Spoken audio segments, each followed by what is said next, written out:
Alright, let's go. And get some coffee. Get some fire reading. A little bit, because already kind of late. Gonna cover the news. I can go a little longer today, but still, I'll need to get a little bit of Unity probably today. There we go. God, man, it's so hot. Get the AC going again. It's insane. Insane. Alright, camera though. Camera needs to get here. There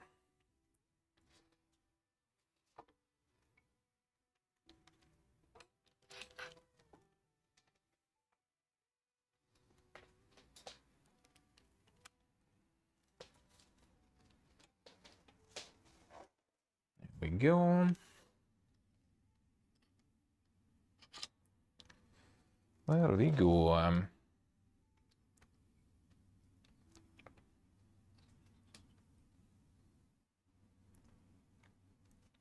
Alright, now we good. Let's go. Let's get that coffee.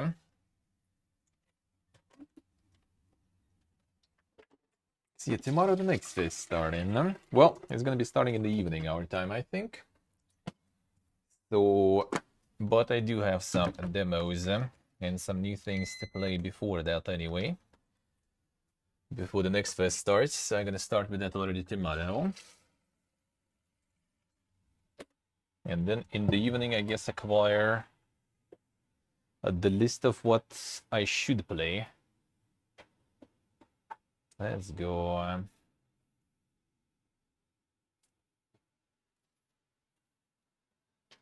Yeah, it's not about the heat, not to mention it's about the apartment blocks, you know. Mine is at least kind of spacey. There are like studios that are like 20, and I mean 15 square meters and stuff nowadays, you know, so people in those probably feel even worse. Okay, get some time. Gonna be time to get the Hobot out. Time to get the dealt with the hobo. Nice, Steve. Nice. Got all the stuff. Insane. Yeah, I still need to do that. Well, now like evening stream is gonna be on hiatus for a while until I move, probably, most likely. So yeah, I guess in the evenings I'm gonna grind a bit of that. It's not that I didn't make the capstone dungeon on stream, but that was close. That was close a couple of times. Gonna do it later. Maybe actually we'll see. Like if my friend already carried another friend of us into tier 4, like he's not doing it solo for sure. Then maybe I'm also gonna just get him to so we can do like the actual meaningful things, because tier 3 already feels kinda somewhat done for me. Like I'm already pretty good at it. Just like literally not enough tankiness for the boss. My damage is good even. Like the mobs are getting destroyed. But yeah, like you just like have sustain, right? I get the HP back and everything from crits, from mob kills. But like you can't sustain when you get blasted that hard. You can't really get that back fast enough. Even with potions chugging, sometimes some attacks are just like getting through it all.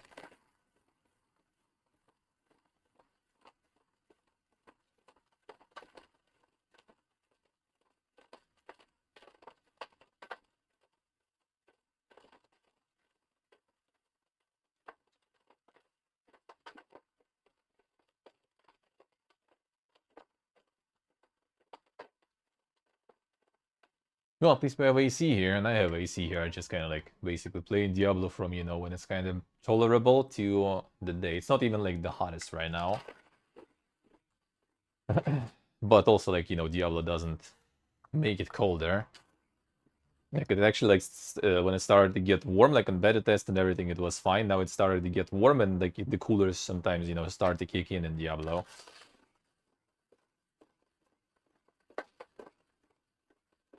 Like, it got warm.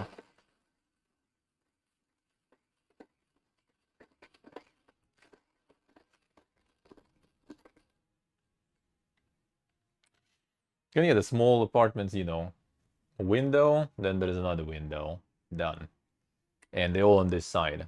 So like I have it open all this time. I can have it open at night, and during the day everything's like getting so warm that like the cold air just doesn't even get in. I mean, it kind of does, but it takes like all night. Like you will maybe in the morning you will feel like, oh, kind of fresh, you know. But when you will be trying to fall asleep, it's gonna be still really warm. No, not this. I need this. I need to order milk tomorrow.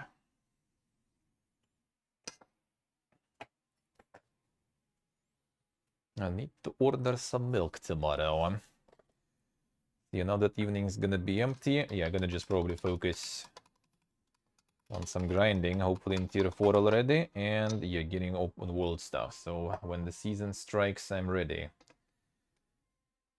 So when the season strikes, I'm ready.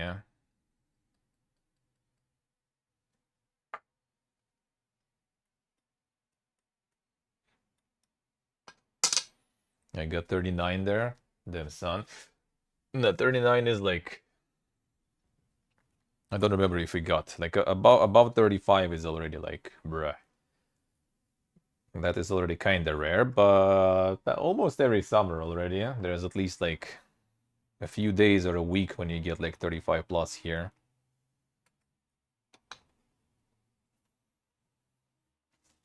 Yeah, the main problem even like not like, I mean that too, but you know, all the forest fires and stuff regularly now. That's the main problem. You can cure temperatures with AC and everything. But yeah, the fires and stuff you kind of can't. Some places like run out of water in the wells, for example. Like if the well is not deep enough and stuff. Above 25 is... Well, I mean, for me right now is the sun. Like, how much it is outside. It's like probably 23, I would say. In shadow. Yep, it is actually 23. Exactly 23. It's gonna be 24 max. Like, if I would be sitting outside right now, I would be happy. That would be nice. But I'm sitting here. It might be plus 20 even, but like if sun, like the summer sun, basically, the active sun is out, then I'm gonna end up sitting in the oven here. Because no airflow, right? So like basically it just heats up inside and the colder air is not getting in. So you're literally in the oven, you're just slowly getting like heated up by the sun without any air exchange with the other side, with the outer side mostly. So you're literally gonna end up like way warmer than outside.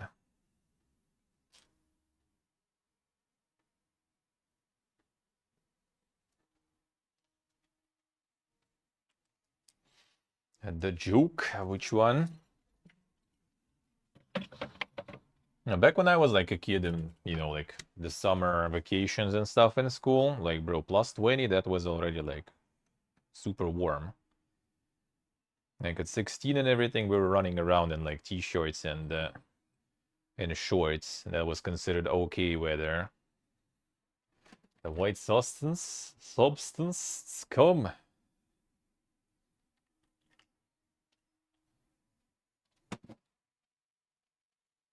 A beautiful package come.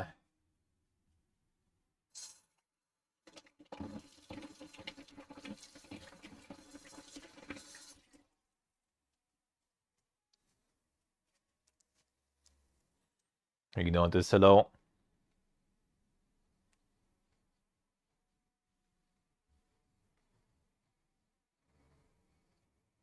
Damn, save them. Got him. Got him. Yeah, 25 was hot. 30 was like very hot. Nowadays, like 35 and higher is very hot. 30 is hot and 25 is like normal for summer almost. Well, it's not for long usually. I kind of don't even mind really when you can be outside the town, preferably, not just house. Then I'm okay with that completely. Washing the grinder, cleaning the grinder. Like if it would be at my friend's summer house, we would be just like sitting in only, you know, underpants outside in the sun, drinking some beer, making some barbecue. Like, bro, that's beautiful.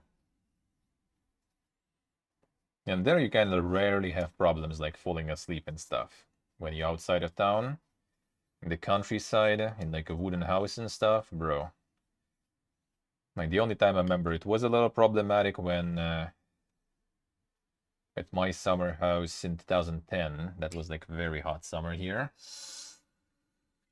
I have a lot of forest fires and stuff, and we kind of couldn't really sleep with windows open because mosquitoes gonna just like eat you alive. That was a little hot, but that was literally once in all my memory. When in the summer house, it was kind of like too hot. The rest of the time, absolutely beautiful.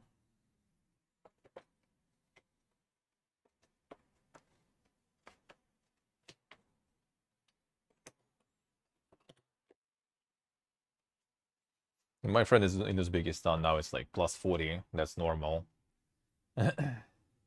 My dad went there for work back in the day. And it was like plus 50 something in the desert. It feels kind of like 10 degrees lower though because it's dry. It's very dry.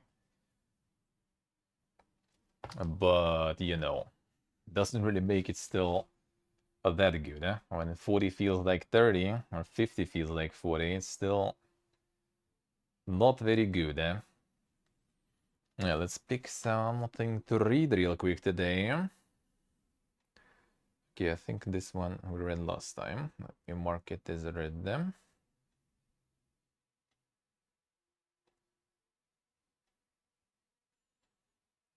Educating ourselves. Bruh, where is this shit? No.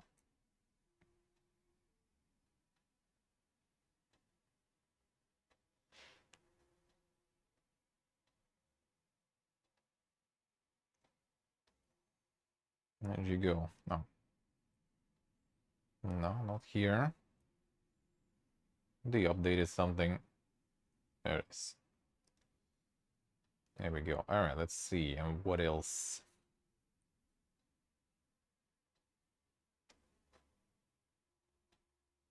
Gonna do this one, sure. Oh. Yeah, not this one. Alright.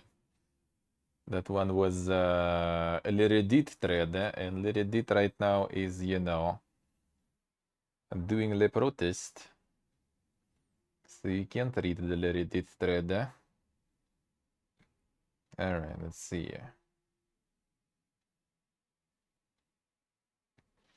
I don't want to get like some super dank long one for now. Alright, fine. See here, maybe some article.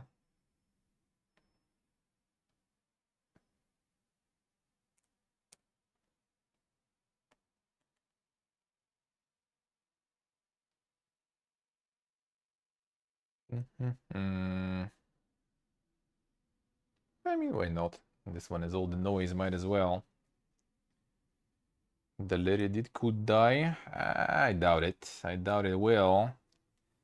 If everyone like the thing is like people said is the corpus stuff. Like worst case, they just gonna take over all the subreddits, you know, unprivate them, and for most of the people, things will, you know, just return and continue the way it did. Eh? Like you only die and get cancelled when you allow that to happen. If they not gonna, then it's not gonna. It's the same with Twitter and everything. That was already like what?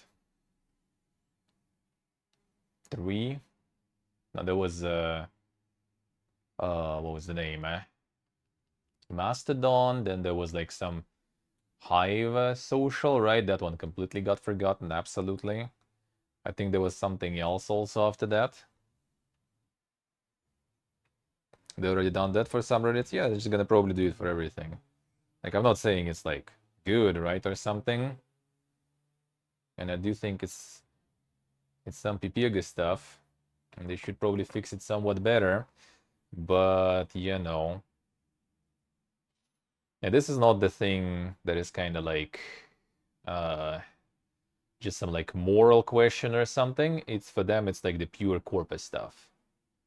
Like they trying to minimize the expenses on the API. Same as Twitter did, for example. Same as some other services now doing, because a lot of this free services got used by different bots a lot, right? And those bots also like kind of go like basically like at fault usually are those who use some like crazy, maybe super unoptimized bots that use those APIs that just like go ham with like a whole bunch of requests and everything all the time, right? Like they're reposting some stuff, like parsing the information, posting the information, right? Like it's a lot of those bots that like overuse the API, and that basically puts a lot of load on the servers and everything, which at some point becomes kind of, well, you know, if you're not going to be charging for that, then that's going to be, you know, too much expenses. Imoka, hello.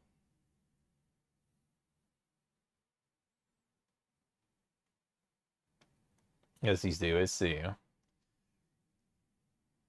Third-party things which would die if they had to pay. I mean, that's with many things. Same with was with Twitter. Like I use the IFTTT, if this then that. Well, they still kind of do have the free tier, but it's very limited now. And Twitter is removed from there because of paid API, right? So yeah, that's just how it is, and a lot of big services probably will go that way. It's just now, you know, when like everyone started cutting expenses, they just realized how much bandwidth and stuff they lose on the API running and everything, and they decided to kind of cut it. And I mean, I think they also keep it available if you pay for it, right? So same with the if this then that, right? You can still pay like $5 per month, and here you go. You have all your Twitter stuff. You can use a bunch of other things that are usable. So a lot of those tools, they probably just gonna do the same. So like all those mod tools and everything, they're just gonna become paid most likely. Which I mean, for modding, that's kind of weird because modding is usually, you know, voluntarily thing. So paying out of your pocket for something you voluntarily do for someone doesn't sound that good, of course. But yeah, that's where it goes with many services, I think. And if someone else will run like alternative service for that will allow all of that, then in some time they will face exactly the same problem.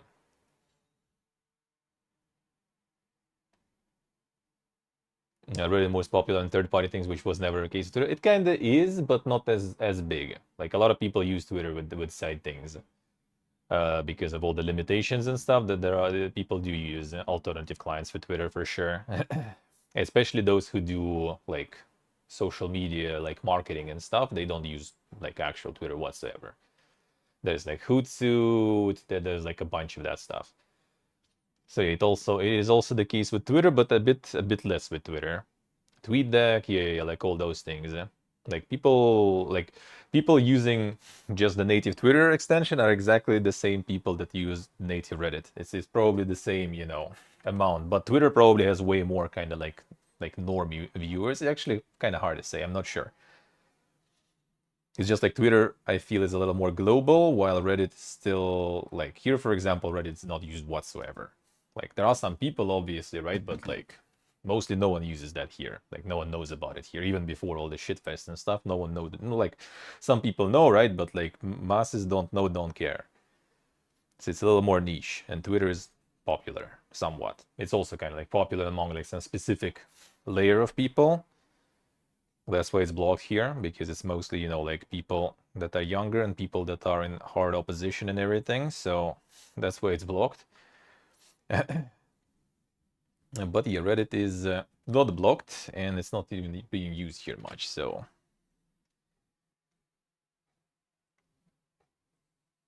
but yeah, that's gonna be, as I said, happening a lot with many services, sadly. Like I also like free shit, and I liked using IFTTT. That was very convenient because it was reposting all the tweets and stuff automatically. But well, it is what it is. Well, when I get the proper card, maybe I will actually get $5 per month. Is not too bad. If I'll find some more also uses for it, then I probably will, because it's just like better to use it than to repost manually. It's not hard to repost manually, it's just sometimes you forget about it. And that thing, well, sometimes it actually misses some of the stuff too. But yeah, overall it's nice that people are protesting against that stuff, and I hope it will actually help them find some solutions. But yeah, I have a feeling that since this time it's, directly their, wallet affected and the corpus side of things, they probably gonna do everything to not do anything about it, most likely. And yeah, worst case, they just gonna like take over all those like popular subreddits that are protesting, and they just, publish it and then just like recruit new mods for it. And a lot of people will gladly go and mod for them, just to be mods. That's pretty much it. Yeah, you called it a thing that will pass. Yeah, exactly. That's how they think about it. That is exactly what they're gonna do. And like the sad part is like nothing gonna happen because of that. Like no one's gonna like move. Well, some people will move somewhere, which is actually even like that's some people part may be quite impactful. Like for example, the Mastodon got like a bunch of people. Like, there was a lot of users going there that actually stuck there, like that are still around. Not sure how Hive social media went, because I think that one just died. But I think Mastodon at least actually kind of among some like circles got like somewhat popular. I think like I even read like one of the postmortems from like the game devs, and they said that Mastodon was actually kind of doing good there. Like for game dev stuff. Like the audience there is pretty nice, like community is good. So maybe, why not? Again, it's not gonna like they're not gonna like miraculously provide you also the same services for free just out of their pocket, right? That problem gonna happen, but it's gonna create a competition, right? So like if there will be both platforms that charge you for using API, for example, and one is like some small random new one and the famous big one, obviously people will go to the famous big one. But if a small one is actually charging less and it's small but still it's good, then people maybe would consider. Not sure, Silk, not sure. I read like a lot of like game devs and everything, a lot of like specific niches, people saying that it's actually good and it was successful for marketing some games even. So that might mean that discoverability is better also, right? And everything. So why not? Sure, some people did left that are kind of PPG and everything, but seems like a lot of actually decent people also went there. Because for a lot of people, Twitter is, um, just like it's for me, for example, it's kind of more like of a like professional kind of thing, right? But like for some people, it's actually a social media where they actually kind of like do and interact with each other and stuff. So if some of them decided to move, it's probably not too bad. I don't think it was a cat game. I think it was the regular indie game. Nothing special. But they did highlight it. Not to mention that Twitter right now for exposure is complete trash. Like if you are not paying for Twitter Blue, you basically kind of invisible.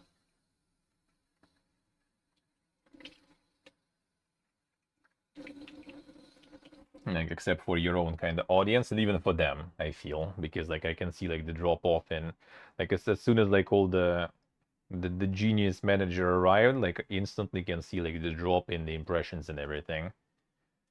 So like it's still the same community of mine, still the same followers, not less, a little more, just a little, because it's also like way slower right now to acquire followers. And you still drop the impressions and engagement like crazy. So like if you don't pay, forget it forget about it in the context of using it as some sort of exposure tool, marketing tool.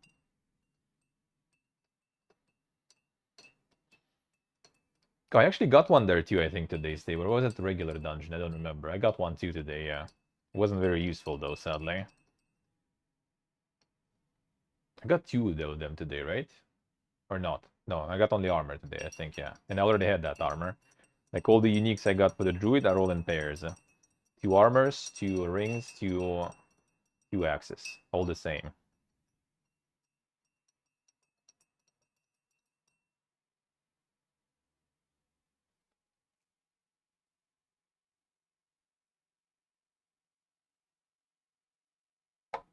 Alright. Done.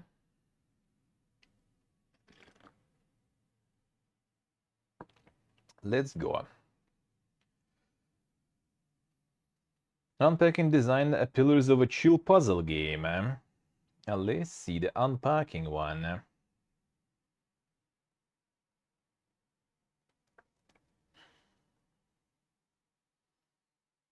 Let's see. Progress Design and Unpacking 2021's a hit chill puzzle game where players learn the story of a character by moving her belongings into new lodgings. The game players go through about 8 moves, with the main character learning all about her life by arranging her belongings and making choices about where to put things in the new home. Briar noted that the game was actually based in real-time move. Her partner moved in with her, and the couple found themselves thinking about the game-like qualities of the whole process. Briar previously worked in popular and well-regarded mobile games like Jetpack Joyride, and the couple set about making a prototype that focused on one simple mechanic: unpacking boxes of the character's belongings. That focus on one core mechanic, polished immediately, clear to players, and versatile, helps the team navigate some uncharted waters. As Briar freely admitted, unpacking is pretty weird and unconventional, and there are no scores or fail states or negative consequences for players. It's also a story-based game without any dialogue. All the story beats and character cues are conveyed through the gameplay itself and the environment. The team went about finding the core of the game by deliberately employing subtractive design, eschewing conventions and adhering to only the elements that would make their game what it needed to be. That's kind of a good concept there. Just taking the minimal necessary stuff there. Packing is a women game. Do you think like the Stardew Valley also a women game? Are you from that category of people?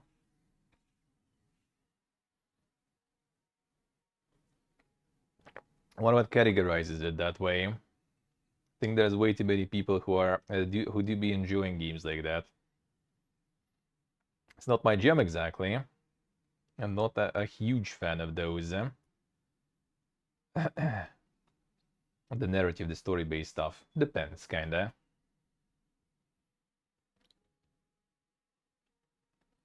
It's true you can call all you want. No, I mean, you can call it whatever you want. I'm just saying that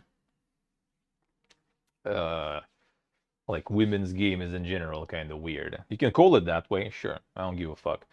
It's just that the fact that, you know, like assuming that it's mostly like girls playing that one, that's kind of weird. Like I'm pretty sure like a lot of dudes playing that too. Doesn't make it maybe less like a women's game or whatever, but doesn't mean that less dudes playing that.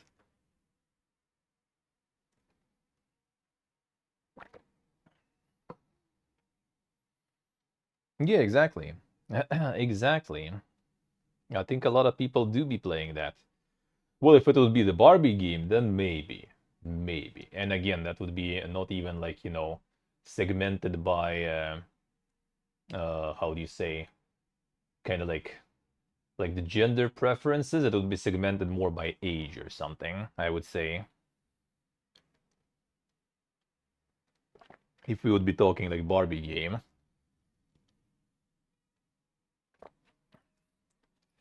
A lot of people playing those puzzles and stuff, you know. A lot of dudes playing those chill games, eh?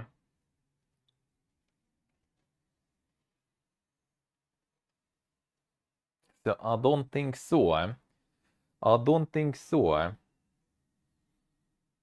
Yeah, guy, for example, didn't even know that there's some narrative or something in this one. I thought it's literally just like a bunch of rooms where you just like unpack things and whatever, kind of like puzzle thing. I didn't even know there's some sort of like narrative in this one. Didn't even think about it.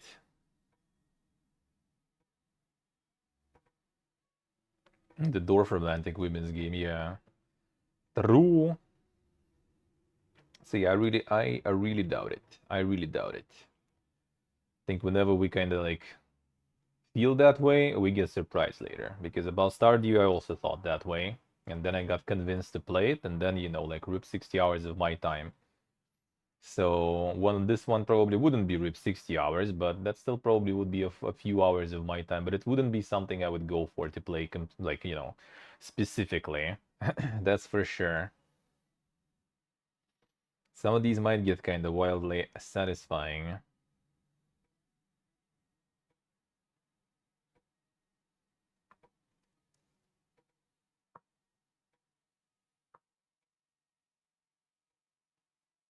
Well, I mean, probably also because they have the audience that enjoys those games, you know. Like, you also don't see a lot of big streamers playing like uh some like pixel turn-based stuff or like Crusader Kings, unless they actually, you know, like have audience built around that, right? That doesn't have anything to do with the game. That does have to do, that does have everything to do with the appeal of the game for the stream. Like a lot of games like this, they are kind of like not for everyone. Let's put it that way. So it might be not something that a lot of people would consider enjoying, you know, watching and streaming.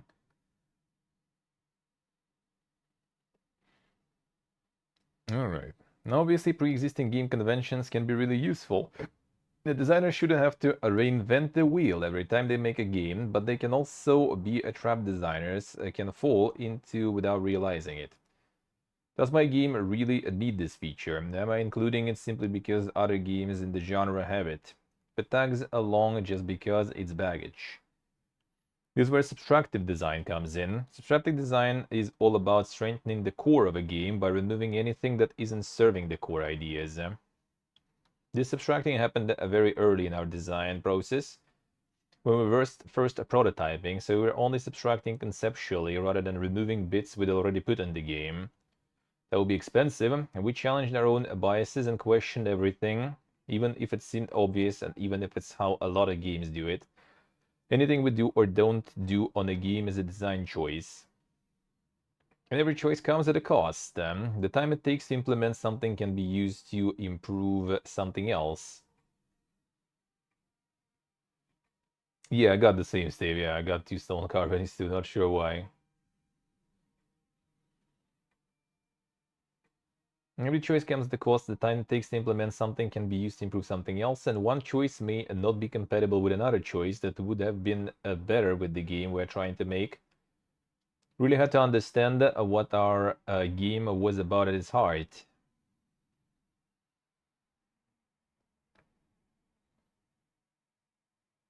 The team came up with a list of adjectives they wanted to evoke for the player experience and further polished their design into 3 core pillars: contemplation, discovery, and expression. Throughout the game's development, the team kept close to those major pillars in order to make the game they really wanted to make. Brer mentioned that thanks to this process, they were able to make a game that 5-year-olds and 75-year-olds could play to completion and really enjoy. And the title has been an incredible success in terms of both sales and prestigious awards. Brer also included a truly fantastic stat amongst the practical design advice. According to her statistics, 14% of players flushed every toilet in the game. Damn, son. Only 14? That's not even that impressive then. And not even that impressive. Yeah, that was indeed a small one. Of the subtractive game design. I think it's sometimes kind of hard to do subtract things before you have some sort of prototype. So you already kind of commit to something, you try and test it, and then you start subtracting things. And then it's, you know, just like cutting things off the game, and it just feels wrong. You put effort into it, put time into it. And then you need to cut it. But that's actually kind of a good thing. Should do something like that with mine. Instead of trying to get some feature creeping going on, and just try to kind of boil it down.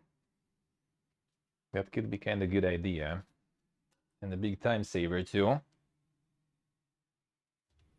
And boil it down somehow to like the map building part and maybe 2 encounters on the way. That's why probably like doing just like the text encounters instead of like actual combat would be a good idea. with combat they can work later, maybe in some other thing. Just encounters and removing the combat and stuff completely.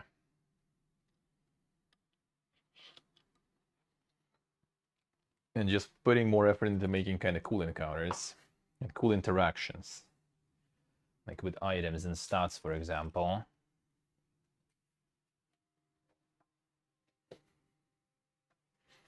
Maybe that will be the way.